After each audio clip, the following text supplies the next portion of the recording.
Welcome to MASH, Men After the Saviour's Heart for March 3rd. Violation of a trust. A violation of a trust is hazardous to any relationship, especially a marriage covenant relationship. Recently we talked about sealing your marriage. If you don't do so, it opens the door to violations of your wife's trust on countless occasions, leaving a shell of a true marriage relationship as God sees it. These violations can continue to grow until the communication gap between spouses is so wide that there is little or no meaningful dialogue except for addressing practical daily needs. When there is a lack of trust and communication breaks down, the true, intimate feelings, fears and needs of either spouse can easily become fodder for the other spouse with his or her friends or a counselor of some sort. When this happens, it is more than likely that both of them will retreat even more to protect themselves from further wounds.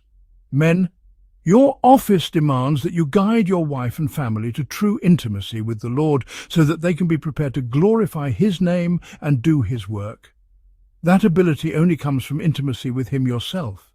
If you find intimacy difficult to attain, there is a good possibility that the violations of trust in your past have been carried into your marriage and will not allow you to trust anyone, even God. If that is the case, only the Lord can show you how deep the scars are. Only He can heal you so that you have the ability to really trust again and be trustworthy yourself. While you're dealing with the Lord about your own brokenness, a good place to start is to stop violating your wife's trust at this very moment. Stop every negative thought about her. Stop jesting to others about even her smallest quirk. Stop communicating her failures with your buddies. Never again minimize her with your mouth or in your mind. Don't criticize her so you can feel better about yourself. Determine that every communication that comes out of your mouth about her will be positive and uplifting. Learn to speak of her value to others as the Lord shows you how He sees her. Make it your project in life to be trustworthy of her slightest wound or deepest fear, so she can learn to wholeheartedly trust you. Although it's only a beginning of the kind of covenant God has established for the two of you, it's a start.